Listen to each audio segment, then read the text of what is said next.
अस्सलामुअलैकुम नाज़रीन, you watching question hour with Mona Alam. हुकूमत जो है अब कमर कस ले, क्योंकि अभी उन्होंने अल्लाह अल्लाह करके एक एहतजाज से जान छुड़ाई, वो भी ठीक से इस वजह से पूरी तरह से छुड़ नहीं पाई क्योंकि वहाँ पर भी जो इन्फॉर्मेशन हुकूमत ने दी वो हुकूमत के हवाले से खुद ही उनको कई दफ़ा गले में आकर अटक गई और लिहाजा इस हवाले से हुकूमत ने सही से उसको भी हैंडल नहीं किया। उसकी हैंडलिंग के ऊपर बड़े शदीद तहफ़्फ़ुज़ात हैं हुकूमत के हवाले से और बहुत संगीन सवालात हुकूमत की तरफ उठाए जा रहे हैं। हुकूमत की तरफ रेशल प्रोफाइलिंग का भी इस पर एक बहुत संगीन इल्ज़ाम है जो कि लगाया जा रहा है, जिसको हुकूमत टिल डेट अभी तक डिफेंड नहीं कर पाई है कामयाबी से। इसके ऊपर बात करेंगे, लेकिन अभी वो पिछले एहतजाज की जहाँ पर सदाएं गूंज रही हैं, वहीं पर नए एहतजाज के लिए पीटीआई ने भी कहा है उनको कि आप कमर कस लें। और दूसरा एक और जमात JUI भी अब मैदान में सामने है, डिस्पाइट द फैक्ट कि दोनों इस वक्त अपोजिशन में होने के बावजूद इत्तेहादी नहीं है, दोनों का आपस में कोई इत्तेहाद नहीं है। एक मौके पर ऐसा मालूम ज़रूर हुआ था कि शायद इन दोनों में हम आहंगी बन जाएगी और बाकायदा किसी अपोजिशन इत्तेहाद की तरफ ये दोनों जमातें चली जाएंगी, लेकिन ऐसा दूर दूर तक नहीं हुआ, बल्कि इख्तलाफात और बढ़ गए।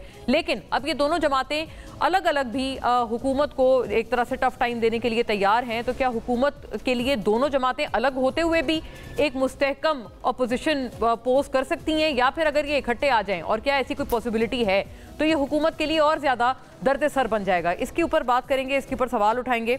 और अब जो आगे होने वाला है या होने जा रहा है, PTI ने इस पे मुज़ाकराती कमेटी बना दी है और उन्होंने 2 मैंडेट उस मुज़ाकराती कमेटी को दिए हैं। इस मुज़ाकराती कमेटी में इंटरेस्टिंग बात यह है कि PTI की जो प्रेजेंट डे क़यादत है उनके ऊपर शदीद तहफ़्फ़ुज़ात का इजहार किया जा रहा है। और कौन तहफ़्फ़ुज़ात कर रहा है? क्योंकि वैसे तो PTI वाले कहते हैं कि हमारे खिलाफ सिर्फ और सिर्फ प्रोपेगेंडा हो रहा है और हर चीज़ को प्रोपेगेंडा का बदकिस्मती से नाम देकर उससे जान छुड़ा ली जाती है। लेकिन अब ये जो बात है और प्रेजेंट डे लीडरशिप के हवाले से एतराज़ात हैं, none other than Mrs Imran Khan यानी कि बुशरा बीबी साहिबा, उनकी तरफ से ये बुलंदो बांग उठा दी गई हैं। पहले तो कहा गया ये सरासर झूठ है और मन घड़त कहानियां हैं, लेकिन बाद में आज बल्कि बुशरा बीबी साहिबा तो खुद सामने आई और उन्होंने बताया कि किस तरह से उनको फोर्स किया गया था एहतजाज को छोड़ने के लिए, वहाँ से फरार होने के लिए, कारकुनान को तनहा छोड़ने के लिए। ये किसने फोर्स किया, क्यों फोर्स किया, ये बहुत एक ज़रूरी सवाल है। पहले तो ये कहा गया कि ये सिर्फ अफवाहें हैं, गलत बात है, सिर्फ एक पार्टी के अंदर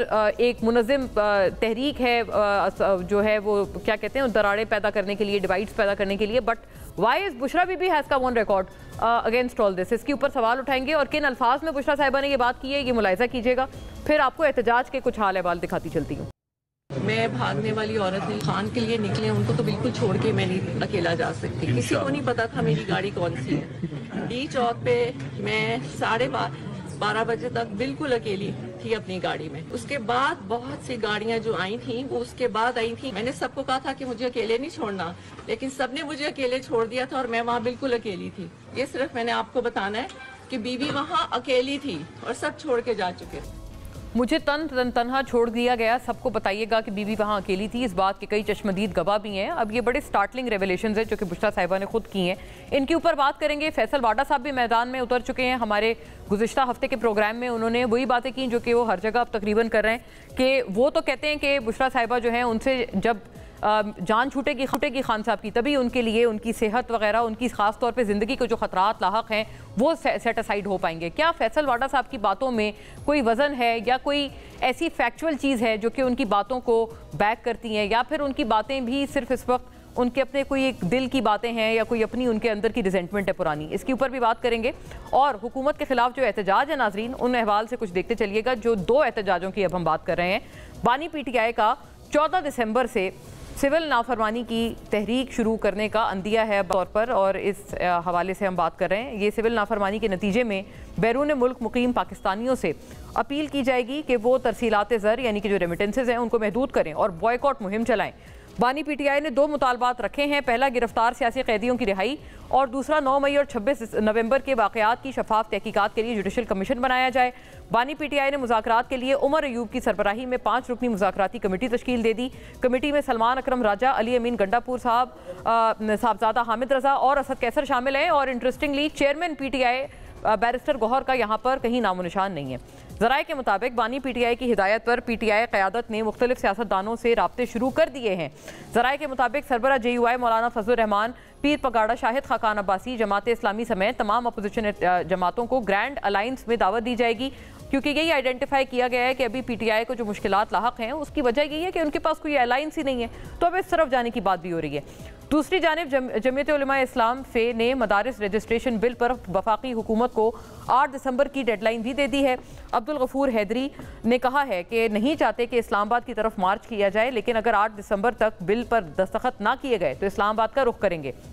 JUI के रहनुमा हाफिज हमदुल्ला ने अपने बयान में कहा कि सदर पाकिस्तान ने मदारिस रजिस्ट्रेशन बिल मुस्तरद करके तिबले जंग बजा दिया है और शहबाज शरीफ और बिलावल भुट्टो भी बिल मुस्तरद करने के जिम्मेदार हैं। महसूस हो रहा है कि सदर के हाथों बनाया वजीर आजम आउट और बेटे को इन किया जा रहा है। नाजरीन, ये बड़ा एक जू मायने बयान है, यानी कि इसका मतलब ये है कि शहबाज साहब को आउट किया जा रहा है और बिलावल साहब को इन किया जा रहा है। इस हवाले से ट्वीट भी किया है हाफिज साहब ने, नाजरीन को भी दिखाएंगे। लेकिन आगे जाते हुए दूसरी जानिब तर्जुमान JUI के मुताबिक वज़ीर आज़म शहबाज शरीफ और जमीयत उलमा इस्लाम ने के सरबरा मौलाना फजल रहमान के दरमियान टेलीफोनिक रब्ता हुआ। वज़ीर आज़म ने बिल पर तमाम तहफ़्फ़ुज़ात दूर करने की यकीन दहानी कराई। ज़राए के मुताबिक कौमी असम्बली का इजलास तलब करने के लिए समरी ऐवान सदर को अरसाल कर दी गई है, जिसमें इजलास 10 दिसंबर शाम 5 बजे तलब करने का जिक्र है। ज़राए के मुताबिक मुश्तरका इजलास में मदारिस रजिस्ट्रेशन तरमीमी बिल लाया जा सकता है और ज़राए के मुताबिक इजलास में दीगर अहम बिल भी ज़ेर बहस लाए जाएंगे। नाज़रीन, एक मुलाकात भी है जो कि मौलाना फजल रहमान साहब की हुई है और उसका वैसे कहीं जिक्र नहीं है, वो कहीं रिपोर्ट नहीं हुई है। उस मुलाकात के हवाले से भी हम बात करेंगे कि वो क्या मुलाकात मौलाना साहब को मज़ीद अपने जो इस वक्त उनका एक रिजॉल्व है उसमें उनको मज़ीद सपोर्ट करते हैं। उस वो जो मुलाकात के हवाले से बातें हैं, अस खुद कोशिश ये होगी कि JUI के भी जो मौजूद मेहमान हैं उनसे हम लोग इस हवाले से बात करें। और अभी मैं अपने मौजूद मेहमानों का रुख करती हूँ।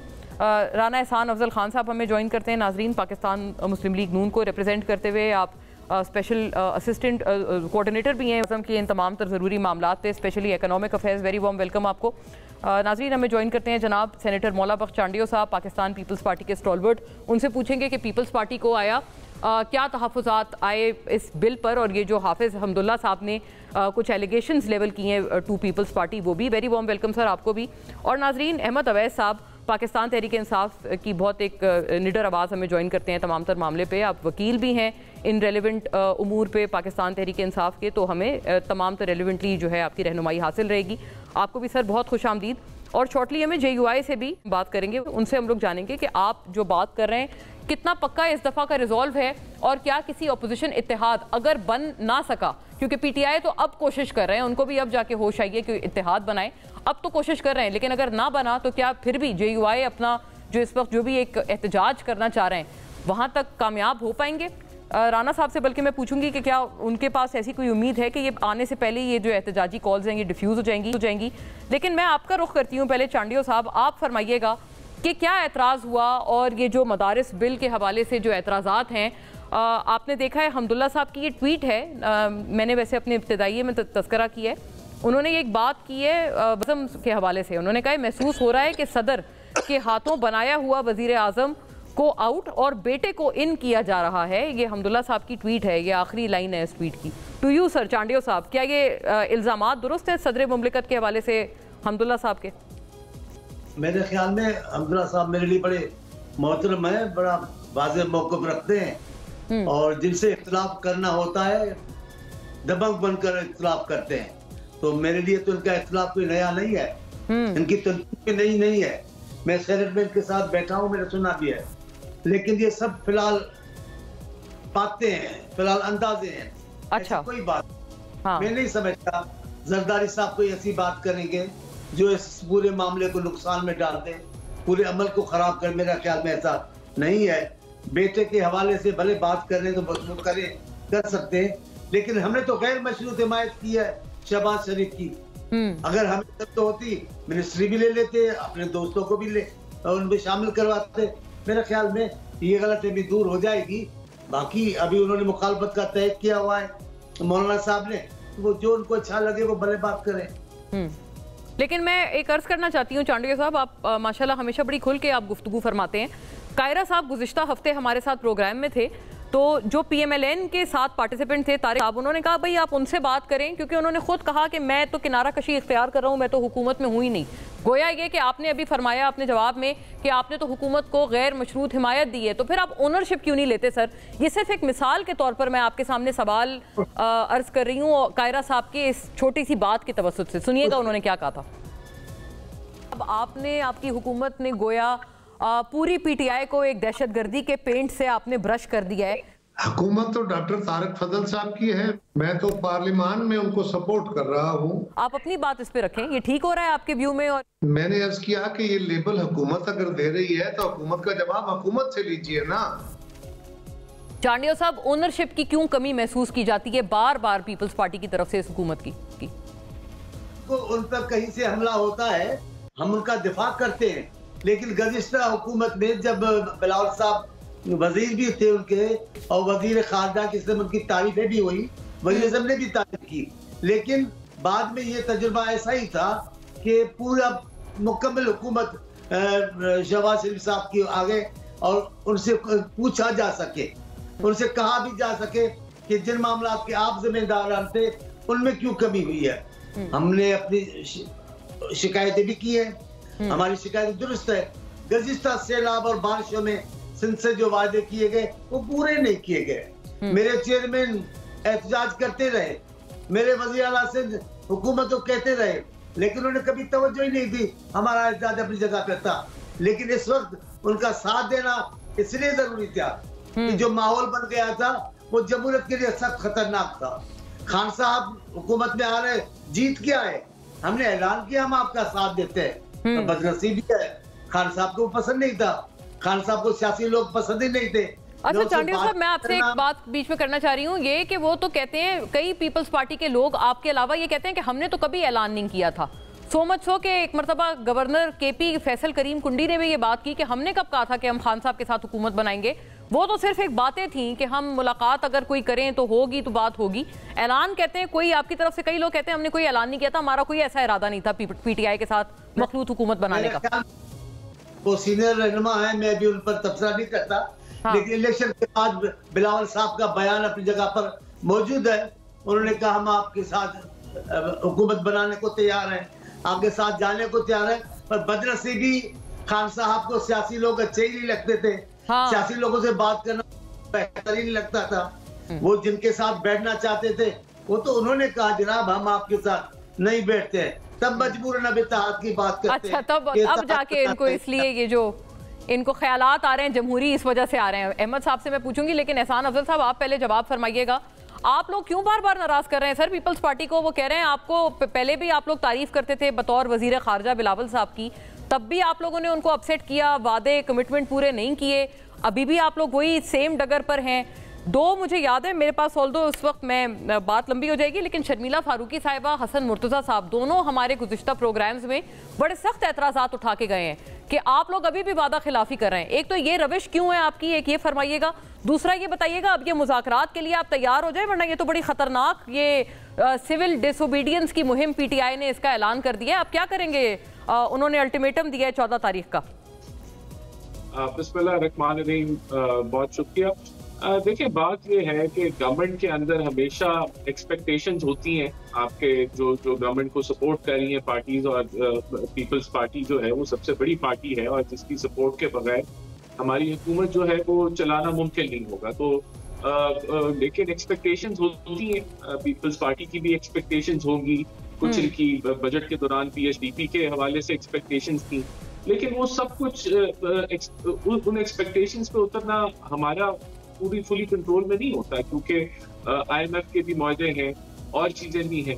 तो हम इनको साथ बिल्कुल लेके चलेंगे और हमारा फर्ज है कि हम लेके चलें, और जो मसाइल हैं हम तो कोशिश करते हैं कि वो क्लोज डोर के अंदर हल हो जाए, और इसके लिए कमेटीज भी, वर्किंग कमेटीज भी मौजूद हैं, जहां जो भी हुकूमत इकदाम करती है वहां इनको बेहतर। जैसे आपको पता है राना साहब, अभी जो जुडिशल कमीशन बनाया गया था उस पर भी बिलावल साहब ने, मतलब उनको बहुत बुरा लगा है कि आप लोगों ने उनको उसमें शामिल नहीं किया।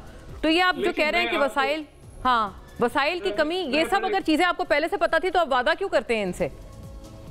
ये देखिए कुछ ऐसे वादे थे जो पिछली हुकूमत के थे, जो कंटिन्यू ये करवाना चाह रहे थे, लेकिन अब आप एक नए एग्रीमेंट में है IMF के, तो बहुत सारे कॉम्प्लिकेशंस होती है। बहरहाल हमारा फर्ज है कि हम अपने जो सपोर्ट हमें मिल रही है उसके एवज हम जितना इनको हम अकोमोडेट कर सकें, हमारे जो आपस में मुद्दे हैं या जो भी एक्सपेक्टेशंस हैं हम उनके ऊपर पूरा हमारा रिजॉल्व है कि हम पीपल्स पार्टी को हर लिहाज से साथ लेके चलेंगे। लेकिन जहां तक आपने अभी ये जो है एहतजाज की बात की और सिविल नाफरमानी की बात की, देखिए बदकिस्मती से मुझे तो समझ नहीं आती इस जमात की। ये जमात पाकिस्तान के पीछे हाथ धो के पड़ती, ये चाहती ही नहीं है कि इस मुल्क की मईशत कोई बेहतर हो। अभी बेलारूस का सदर आया हुआ था तो तब हमलावर हो गए, यानी कि वायलेंट तरीन प्रोटेस्ट किया पाकिस्तान की तारीख का। 150 पुलिस वालों को जख्मी करने के बावजूद इनका पेट नहीं भरा, इनका दिल नहीं भरा। 40 व्हीकल जलाने के बाद इनका दिल नहीं भरा। टेयर गैस और शेल मार मार के जो ये इन्होंने रियासत में मारे, इनका दिल नहीं भरा। अब ये दोबारा पाकिस्तान की जो मीशत, जो महंगाई की शरह बेहतर हो रही है, जो अच्छे इंडिकेटर्स हैं, रिमिटेंसेस हाईएस्ट अभी इस वक्त आपकी चल रही हैं, तो अब इनकी कोशिश है, काविश है कि हम जो बैरून मुल्क पाकिस्तानी जो पैसा भेजते हैं उसको हम अटैक करें। ये तो स्पेसिफाई किया है उन्होंने कि तरसीलाते ज़र हम कहेंगे कि ना भेजी जाए इनको। नहीं तो मुझे बताएं क्या ये मैं से गुस्सा निकाल रहे हैं या पाकिस्तान से गुस्सा निकाल? ये तो पाकिस्तान की मईशत से दुश्मनी कर रहे हैं। पहले IMF को खत लिख देते थे कि ये IMF कर्जाना। अच्छा सर, आप तो पाकिस्तान के दोस्त हैं ना, आप इनको फरमाते हैं कि ये एंटी पाकिस्तान है, बट ये आप तो दोस्त हैं पाकिस्तान के, आप रोक सकते हैं इनको, रोके इनको। ये मुज़ाकराती 5 रुकनी कमेटी है, इनसे एंगेज करें। ये 100% एंगेजमेंट किससे करें? एंगेजमेंट जिसने 150 पुलिस वालों को इंजर किया, किससे एंगेजमेंट करें? जो झूठ बोलते हैं, पाकिस्तान पूरी दुनिया में झूठ बोलते हैं कि 300 मैसेकर हो गया, पाकिस्तान की साख इन्होंने हर जगह खराब की है। पहले ये माफी मांगे जो झूठ इन्होंने बोले, कंडीशन जी प्री कंडीशन लगा दी है खान साहब ने, बट जुडिशियल कमीशन बना दे 26 को, वो कहते हैं जुडिशियल कमीशन बना दें। उनकी तरफ से भी वो कहते हैं हमारी तरफ भी बड़ी शहादतें हैं, उनकी भी फिर चीजें जो है वो सामने आएंगी। ये तो देखिए टोटल एक ब्लफ और झूठ और प्रोपेगेंडा पे चल रहे। जुडिशियल कमीशन किस चीज की तहकीक करेगा कि 40 व्हीकल जो जली है वो नहीं जली, वो जली है? क्या इन्होंने टेयर गैस नहीं मारे? तो ये हर चीज को जो है वो मलाइन करने की ये बन भी सकता है, मैं इसको रद्द नहीं करता, लेकिन कहने का मतलब ये है क्वाइट अ पॉसिबिलिटी। मैं तो ये बड़ा ब्रेक थ्रू है आपके बयान में। नहीं, मैं आपको मैं बता रहा हूँ कि जो इन्होंने वायलेंस किया है उसके ऊपर कानूनी कार्रवाई, सख्त तरीन कानूनी कार्रवाई होगी और ये बिल्कुल मौका नहीं दिया जाएगा कि दोबारा ये पाकिस्तान को डिस्टेबलाइज करें, और वो भी रियासत की कुव्वत पे, सूबे के वसाइल के ऊपर, सूबे की कुव्वत के ऊपर, सूबे की हुकूमत की कुव्वत के ऊपर। तो इनको बिल्कुल ये एक तरफ जो वायलेटर्स हैं लॉ के, जिन्होंने पाकिस्तान की साख को खराब किया है, वहां उनके खिलाफ एक्शन भरपूर तरीके से होगा। बाकी ये जो मुज़ाकरात और ये वो थ्रेट ये कर रहे हैं, ये पाकिस्तान की मईशत को थ्रेट कर रहे हैं। तो एक आम पाकिस्तानी को पता होना चाहिए कि ये पाकिस्तान से दुश्मनी कर रहे हैं, पाकिस्तान की मईशत से दुश्मनी कर रहे हैं। अहमद साहब वो फरमा रहे हैं मुज़ाकरात बहाना है और पाकिस्तान निशाना है, ये आपके हवाले से बात फरमाई और इसका ज़रूर जवाब आप फरमाएं, लेकिन ये भी बताएं कि बुशरा बीबी साहिबा का जो शॉट मैंने इब्तिदा में एक आप सबको सुनाया है, वो बड़ी तहलका खेज बात है। मतलब उन्होंने इतना बड़ा इल्ज़ाम लगा दिया कि उनको बाकायदा ज़बरदस्ती उनको वहाँ से जाए एहतजाज से उनको भेजा गया, उनको फरार किया गया और फिर उनके ऊपर एक ऐसा इंप्रेशन उनके हवाले से छोड़ा गया कि जी वो अपने लोगों को छोड़ के वो भाग जाती हैं। आज उन्होंने खास कहा है मैं भागने वाली औरत नहीं हूँ। बिस्मिल्लाहिर्रहमानिर्रहीम। देखिए बात यह है कि बुशरा बीबी के हवाले से कि एक ऐसी खातून जो जाहिर है कि इमरान खान की अहलियाँ हैं, एक दर्द होगा उनके दिल में, एक उस मोहब्बत और प्यार और उस दर्द की वजह से वो बाहर आई, लेकिन नॉन पॉलिटिकल हैं। उनको इस किस्म की स्टेटमेंट का अंदाज़ा नहीं है कि क्या स्टेटमेंट देनी चाहिए और क्या स्टेटमेंट नहीं देनी चाहिए। क्योंकि डिप्लोमेसी में जब आप आते हैं ना, जब आप सियासत में आते हैं तो आपको पहला सबक ये सीखना होता है कि you must know the art what not to speak. तो इसलिए ये उनकी बातों को इतनी बड़ी अहमियत मेरा नहीं ख्याल कर देने की ज़रूरत है। बाकी बातें जो अभी हो रही हैं वो बातें बड़ी अजीबोगरीब हैं जो अभी हुकूमत के हवाले से भी जो की जा रही हैं सारी बातें। क्वेश्चन तो ये है कि बाहर बहरून मुल्क पाकिस्तानी जब यहाँ पैसा भेजते हैं तो जहाँ पे हुकूमत जो बनी हुई है वो तो गैर महफूज है पैसा, इसलिए कि हुकूमत का मैंडेट ही नहीं है। गैर महफूज है। पाकिस्तान के आइन की आइन का जो प्रियम्बल है कि sovereignty lies with Allah to be exercised by the people of Pakistan through its chosen representatives। अब ये chosen representatives तो नहीं है, ये तो stolen मैंडेट के ऊपर झूठा ओथ लेके आके असेंबली में बैठे में, तो पैसा गैर महफूज है। वो बेचारे इतनी खून मसीने का पैसा भेजते हैं और यहाँ वो पैसा जो है नेशनल एक्सचेकर से, लेकिन सर वो मैं अर्ज करूं वो पैसा पीएमएलएन के या मियां साहब के जाती अकाउंट में तो नहीं जा रहा। अभी राना एहसान साहब भी मुस्कुरा रहे हैं, वो तो पैसा तो आप पाकिस्तान के कौमी खजाने में रहा है ना। सुनिए ना आगे भी पाकिस्तानी के अकाउंट, पाकिस्तान के अकाउंट, सुनिए तो सही ना, मेरी बात सुन लीजिए। वो पैसा जो है वो पाकिस्तान के एक्सचेकर से ही लूटा गया आगे। देखिए आप, ये इतनी बड़ी प्रॉपर्टी जो है ये एवरफील्ड की और ये अजीजिया की, और इनके 10 साल जब ये पहली दफा सियासत में आए थे नवाज शरीफ साहब 1980 में और 90 में ये प्राइम मिनिस्टर बने, 10 साल का इनका रिकॉर्ड अभी भी महफूज रिकॉर्ड है। वो निकाल के आप देख लें, इनकम टैक्स का सालाना रिटर्न जो है 8,000, 10,000, 12,000, 7,000, ये एक 10 साल का है। और ये इतने रिकॉर्ड, इतनी इनकम टैक्स के साथ जो ये पे कर रहे हैं, ये एवरफील्ड जैसी अरबों रुपए की प्रॉपर्टी कैसे बन गई? मुल्क गरीब हो गया, ये 2 भाई अमीर हो गए।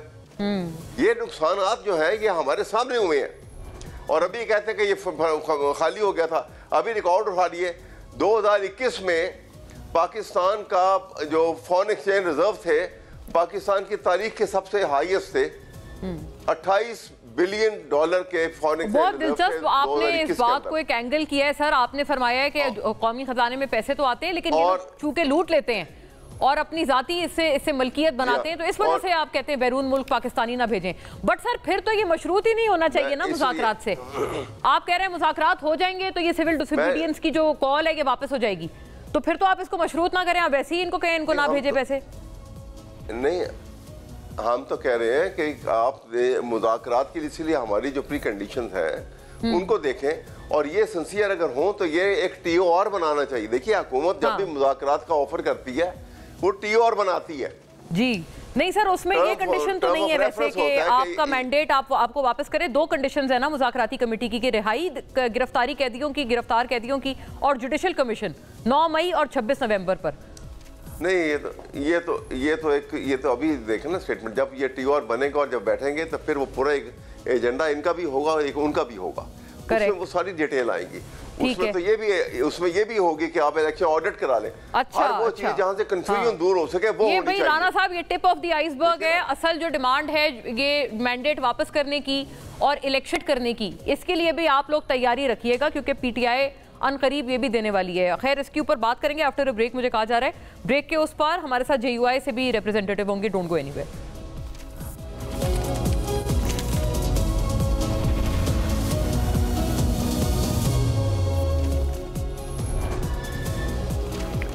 वेलकम बैक नाजरीन। वहीं से बात को रिज्यूम करते हैं। JUI से भी बात ये करेंगे कि अब उनकी तरफ से क्या जो है वो इस एहतजाजी फिजा में और इजाफा होने जा रहा है, या फिर ये कि पीपल जो गवर्नमेंट है PMLN लेड, उनको कॉन्फिडेंस है कि हम अभी भी इसको डिफ्यूज कर लेंगे सिचुएशन को।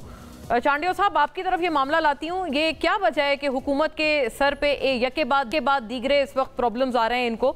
और ये भी आपने सुना बुशरा साहिबा के हवाले से अहमद अवैस साहब ने फरमाया है कि उनको शायद पता होना चाहिए कि क्या बात करनी है और क्या नहीं करनी है। मे बी इस वजह से जो है वो कुछ ऐसे बयानात उनकी तरफ से आज आ गए, जैसे कहा गया ना कि वो मतलब आज वो कह रही थी कि मैं वरना तो मौजूद थी लेकिन मुझे कोई लेके चला गया, मुझे इंसिस्ट किया गया कि मैं चली जाऊं एहतजाज छोड़ के, लेकिन वैसे तो वो मौजूद थी। Will you give it to her on this कि वो मौजूद रही हैं वहीं पर और अपने शौहर की रिहाई के लिए वो इतनी कोशां थी? बड़ी बदकिस्मती की बात है इनके बयानात। लोग एक तरफ उम्मीद रखते हैं और दूसरी तरफ खुद ही क़यादत फरमा देती है कि बैरिस्टर गोहर सियासी आदमी नहीं है, सियासी नहीं है तो उनको रखा क्यों है, और बीबी अगर बात नहीं कर सकती तो उनको फिर क़यादत का मौका क्यों दिया गया? सबको कहा गया कि उनके पीछे चले, पूरे एहतजाजी क़यादत उन्होंने की है। चांडिल साहब आपसे इल्तिजा है, मुझे सिर्फ 1 मिनट की बीच में ब्रेक दीजिएगा ताकि मैं इसमें एक दूसरी बात जरूर शामिल कर लूं जो कि आपसे ही माले कर्ज किया था, फिर मैं आप ही की तरफ आऊंगी, आप मुकम्मल करें। Senator Kamran Murtaza joins us representing the JUI। Sir very warm welcome, आपके वक्त का बहुत शुक्रिया। ये थोड़ा आप ही हमें समझने में मदद फरमाएंगे क्योंकि हाफिज हमदुल्ला साहब ने ट्वीट करके कहा है कि जी जो सदर साहब हैं वो चाहते हैं वजीर आजम शहबाज शरीफ आउट हो जाएं और वो बेटे को इन करना चाह रहे हैं। और ये एक मुलाकात की भी एक चहमगोइयाँ हैं कि मौलाना फजलुर रहमान साहब की एक ऐसी मुलाकात हुई है जो कि रिपोर्ट नहीं हुई है। कुछ तो बता सकते होंगे आप उस मुलाकात के हाल अहवाल को लेकर? नहीं, कोई जब रिपोर्ट नहीं हुई है तो फिर मैं कैसे बता सकता हूँ? जी तो हाँ, एक मुलाकात राज की बात समझ के बता दें सर। नहीं वो फिर टीवी पे तो नहीं बता सकते ना। तो बहरहाल वो यकीनन वो मुलाकात भी थी और बाकी 2 मुलाकातें भी थी। राना साहब के साथ मुलाकात थी और फिर वाडा साहब आए थे, ये मुलाकात थी। बाकी और राब्ते भी थे, आज भी कुछ राब्ते हुए हैं। तो मेरा ख्याल है कि 1 आध दिन में मामला दुरुस्त हो जाएंगे शायद। इसमें आज जो अपना बिलावल साहब ने कहा, मुर्तजा वहाब ने मुझसे रब्ता किया था, बिताल साहब के साथ भी सुबह मेरी बात हुई है। तो वो भी जो पैगाम थे मैंने मौलाना साहब को पहुंचा दिए। तो कुछ भी था। तो यानी ये जो आपने एहतजाज की कॉल दी है, अभी आपकी बात सुन के ऐसा लग रहा है कि वो शायद वापस हो जाएंगे। ये जो अभी आपने कहा है कि आप तैयार हों और जंग का तिबल बजा दिया है, ये भी हमदुल्ला साहब फरमा रहे थे कि हुकूमत ने, आपको लगता है मामला अब ठंडा हो गया है? वो वर्कर्स को हमने जो है ना वो तो तैयार तो रहने के लिए कह दिया हुआ है। वर्कर तैयार है इस वक्त, मगर दरमियान में जो डेवलपमेंट्स हुई है मैं सिर्फ वो आपके साथ शेयर कर रहा हूँ। वर्कर तैयार है और बल्कि 1 आध दिन और गुजर गया तो चार्ज हो जाएगा। अच्छा, चार्ज भी हो जाएंगे। अच्छा सर ये बताइएगा, राना साहब के साथ क्या कोई बदमजगी हो गई या क्या मामला था वो? सनाउल्लाह साहब? नहीं, राना साहब के साथ तो बड़ा प्यार का रिश्ता है और बड़ी अच्छी मुलाकात थी, गपशप लगाई और राना साहब मौलाना के थैंकफुल थे और मौलाना राना साहब के उनके दरमियान बहुत खुश। मैं तकरीबन पूरी मुलाकात में मैं मौजूद था और बड़ी खुशगवार अंदाज में जो वो मुलाकात हुई। और ये जो एक ग्रैंड ऑपोजिशन की भी बात कुछ हो रही है, मुज़ाकराती कमेटी PTI ने बना दी है, आप लोग इंगेज करेंगे इनसे? ऐसा हो सकता है कि अनकरीब आप लोगों का कुछ इत्तेहाद बन जाए ऑपोजिशन का, या PTI से अभी भी आपके जिसे कहते हैं ना मामला दूर हैं अभी? नहीं, हम ना उनसे दूर रहना चाहते हैं मगर हम ना उनसे नजदीक होना चाहते हैं। हम क्या वजह सर? अच्छे सियासी ताल्लुकात रखना चाहते हैं। नजदीक से मुराद मेरी ये है कि अगर हमको कोई कहे कि उनके लिए जो है ना हम उनके धरने के लिए हम अपने वर्कर को ईंधन बनाएंगे, ये नहीं होगा। यानी ये तवक्को रख रहे हैं PTI वाले कि आप अपने वर्कर्स इनके साथ शामिल कर लेंगे, जबकि आपका एहतजाज तो अलग अलग है ना। उन्होंने तो सिविल नाफरमानी की अभी कॉल दी है। मैं एक मफरूजे पे बात कर रहा हूँ कि अगर किसी की ये सोच है हाँ, हमारा वर्क तो वो उससे जो है ना वो हमारी माजरत है। ये मैंने पहले दिन जो है ना, क्योंकि मैं इस कमेटी में था जिस कमेटी ने PTI से मुज़ाकरात करने थे, तो पहले दिन हमने कह दिया था उनको कि इस बात का ना करिएगा। देखिए हमारा वर्कर जो है ना उसका अपना माइंडसेट आप अपने ज़हन में 1 मिनट के लिए आइए, फिर PTI का वर्कर जो है ना वो उसका भी जो है ना वो आप अपने ज़हन में जो है ना वो जो उनका माइंडसेट है ले आइए। तो वो मैच नहीं कर रहा, मैच नहीं हो रहा। बड़ा क्लियर स्टेटमेंट है आपकी तरफ से। और ये जो कह रहे हैं कि वजीर आजम साहब, सदर साहब चाहते हैं बेटे को इन करें, वजीर आजम को आउट, ये जो बात है आपकी जमात की तरफ से आई है, आप इसे इंडोर्स करते हैं? नहीं, हमदुल्ला साहब ने ये जाती हैसियत में ये बात की है। मौलाना साहब ने ये बात नहीं की है और बिलावल ने भी, बिलावल के साथ पूरी मुलाकात में मैं मौजूद रहा हूँ। बिलावल के साथ बड़ी अच्छी गपशप लगी है। बिलावल मौलाना की बहुत ज्यादा इज्जत करता है, बल्कि वो क्लेम करता है कि मैं अपने वालिद के बाद मौलाना की इज्जत करता हूँ, दूसरा मगर किसी को दर्जा देता हूँ। तो ऐसी कोई बात नहीं थी और गपशप उसके साथ भी बहुत अच्छी हुई है। मैं एंजॉय करता हूँ उसके साथ जब भी बैठता हूँ और उसका फिर उसके बाद उसका जो है वो तसलसल। कामरान साहब एक और बात आखिर में फरमाइएगा कि ये जो वाडा साहब बार बार कह रहे हैं, आपकी उनसे भी मुलाकात हुई है, आप दोनों ने मिलकर प्रेसर भी किया है, उन्होंने कहा है कि खान साहब की जिंदगी को खतरात लाहक हैं और बुशरा बीबी से उनको दूर करना है, ये वो आपको भी लगता है वो खान साहब की जिंदगी को खतरात लाहक हैं? मेरे इल्म में नहीं है। मैं देखिए ऐसी बात जिसको मैं जाती तौर पे ना जानता हूँ मैं उसको नहीं कह सकता। वाडा साहब के ताल्लुकात ज्यादा है, मैं तो बिल्कुल एक आम सा इंसान हूँ तो उनको वो इंफॉर्मेशन बेस्ड होगी ना बात। तो मैं बहरहाल आपने ये बात फरमाई है कि वाडा साहब ने जो भी कहा है वो कुछ मालूमात की बुनियाद पर कहा है। राइट, बहुत शुक्रिया सर आप हमसे बात करने के लिए। कुछ हमारे मामूली से मासूम से सवालात थे। ब्रेक पे जाना है नाजरीन, वापस आते हैं, फिर चांडियो साहब अपनी जो बात फरमा रहे थे वहाँ से रिज्यूम करेंगे। And of course to everyone else, stay with अस।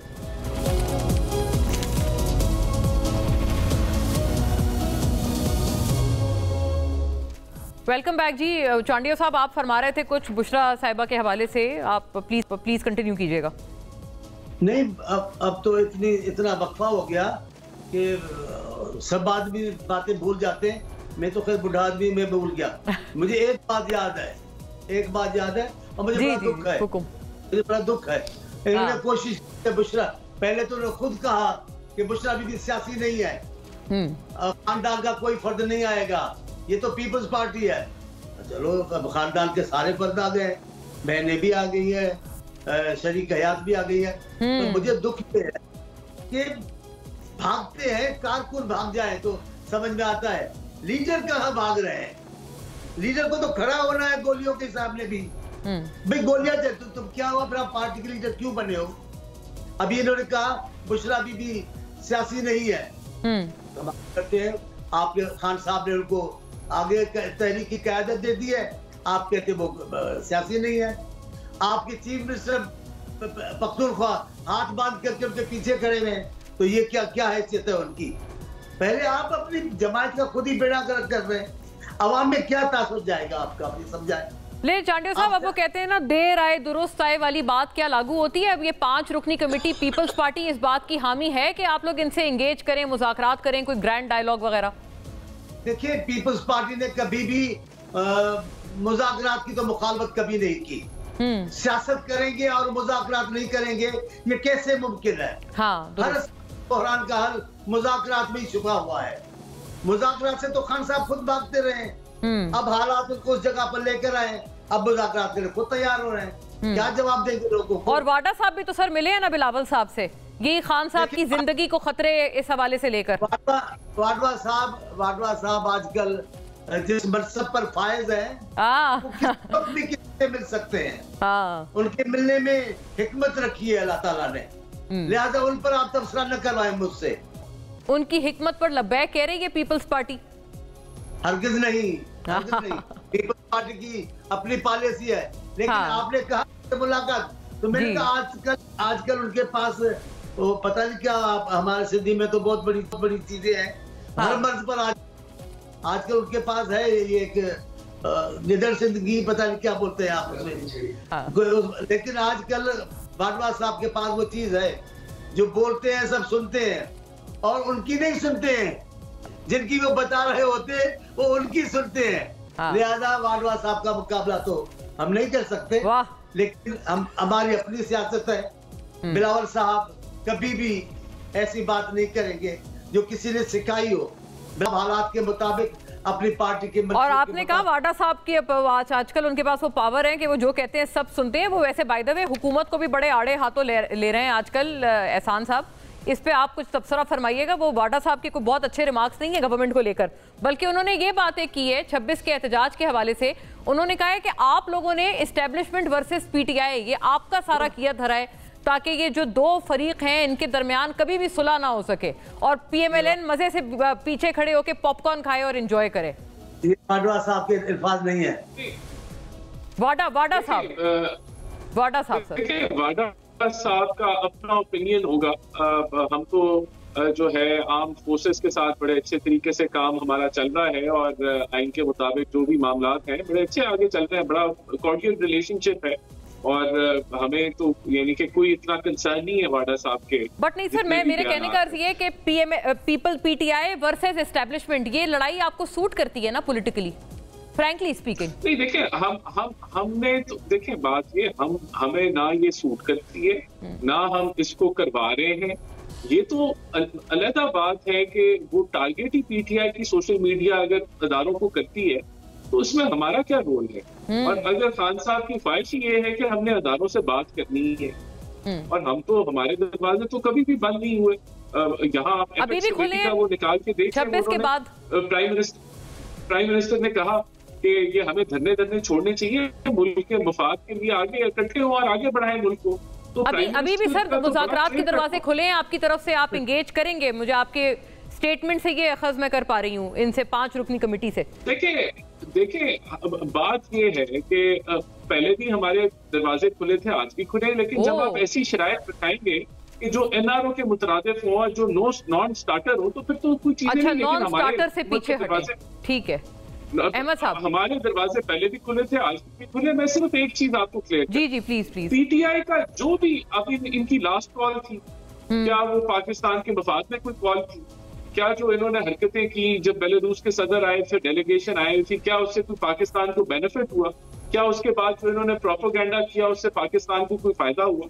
वो सर आपने सुना ना अहमद साहब से मैंने पूछा अभी, तो उन्होंने कहा कि ये इसलिए क्योंकि अभी जो भी पैसा आएगा मुल्क में वो तो ये आप लोग सारे करप्शन में उड़ा देंगे।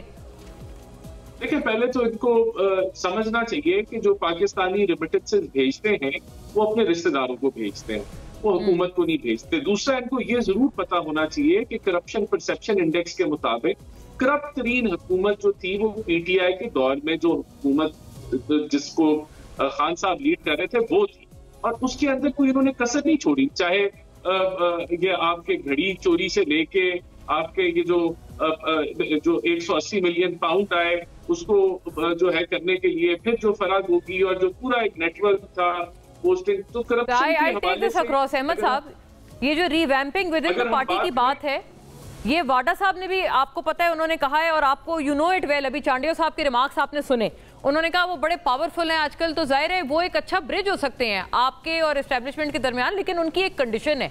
वो कहते हैं, बुशरा बीबी और हमारे प्रोग्राम पे गुज़िश्ता वीक कह के गए हैं कि वो उनसे जान छुड़ानी है खान साहब को। आप उनकी इस बात को, इस कंडीशन को इंडोर्स करते हैं? नहीं, कोई कंडीशन उन्होंने को हमारे सामने तो नहीं लगाई है। वो अब स्टेटमेंट जो टॉक शो में स्टेटमेंट आती है उनकी कोई अहमियत तो नहीं होती ना, कोई वो किस हैसियत में या किस कैपेसिटी में वो बात कर रहे हैं, तब किसी स्टेटमेंट की कोई हैसियत होती है। अब ये वाडा साहब जो हैं, ठीक है, ये सेनेटर और वो मुल्क का दर्द भी रखते होंगे, कोई इसमें हमें ये इतराज़ नहीं हो सकता, लेकिन सवाल ये जो कुछ वो बातचीत करते हैं वो सारी बात जो है वो इस हैसियत की बात तो नहीं होती कि उसके ऊपर आप बिलीव करें। एक स्टेटमेंट है, उसमें कई लॉफ्टी स्टेटमेंट भी होती हैं, जैसे अभी राणा साहब ने बेतहाशा लॉफ्टी स्टेटमेंट दे दी अभी बातें करते हुए, तो ये और पोजीशन होती है। मैं आपको आप देखें ना, अभी जिस तरह ये बात कर रहे थे, देखिए अभी रिकॉर्ड निकाल लें आप, स्टेट बैंक के रिकॉर्ड से पता कर लें। 2021 में जब मैंने आपको बताया था फॉरेन एक्सचेंज हमारे ज्यादा थे, 2021 में 37 बिलियन की पाकिस्तान की एक्सपोर्ट थी, ever highest in the history of Pakistan. ये रिकॉर्ड है, अब आपने स्टेटमेंट से स्टेट बैंक से चेक कर लीजिए इसको। तो और ग्रोथ रेट जो था वो 6 पे चला गया, वैसे ही था, अब के मुकाबले ज्यादा था, लोगों के जहनों में परसेप्शन था करप्शन का। अब सुनिए जी हाँ, अब मैं अर्ज कर रहा हूँ कि सवाल ये है कि अब जिस वक्त ये इनकी पीडीएम की हुकूमत आई, तो आप देखिए किस तेजी से इकोनॉमी तबाह हुई है, क्योंकि इनका एजेंडा टू प्रॉन एजेंडा था जिसके ऊपर ये आए थे, और वो एजेंडा इसलिए कि वो पॉपुलर एजेंडा था, फॉरेन पाकिस्तान के एडवर्स फोर्सेस को वो सूट करता था। अच्छा, to destroy the economy of Pakistan and to disgrace arm forces in the eye of people of Pakistan. उसके लिए 9 मई का ये सारा जो है ये प्लान जो है। अच्छा सर, ये जो आर्म फोर्सेस डिस्ग्रेस एस्टेब्लिशमेंट, ये एजेंडा, ये मैंने अभी राणा साहब से पूछा, वो कहते हैं तो इस एजेंडे पे आप लोग गामजन हैं, आपके जो सोशल मीडिया हैंडल्स हैं उनके हवाले से वो ट्वीट करते हैं। बिल्कुल भी नहीं, अगेंस्ट एस्टेब्लिशमेंट आप लोग खुद ही तो करते रहते हैं। मैं आपको बताता हूँ, नहीं मैं आपको बताता हूँ, ये गामजन इसलिए, ये आपको पता है कि नवाज शरीफ ने 3 दफा प्राइम मिनिस्टर रहे और उनके होते हुए जितने चीफ ऑफ स्टाफ को अपॉइंट किया, हर एक से उनका झगड़ा हुआ, और हर आईएसआई के चीफ के साथ, डीजी के साथ वो ना खुश थे, इसलिए कि करप्शन से जो पैसा निकाल के बाहर भेजते थे वो सारा उनकी इंफॉर्मेशन में आ जाता था, और ये नालात है उससे। आपको पता है कि जब सुप्रीम कोर्ट में ये सारा केस चल रहा था, तो पूरी एग्जैक्ट डॉक्यूमेंटरी प्रूफ जो है वो मेरे पास वक्त बिल्कुल खत्म हो चुका है। तमाम हजरात, नाज़रीन आपका शुक्रिया, अल्लाह हाफ़िज़।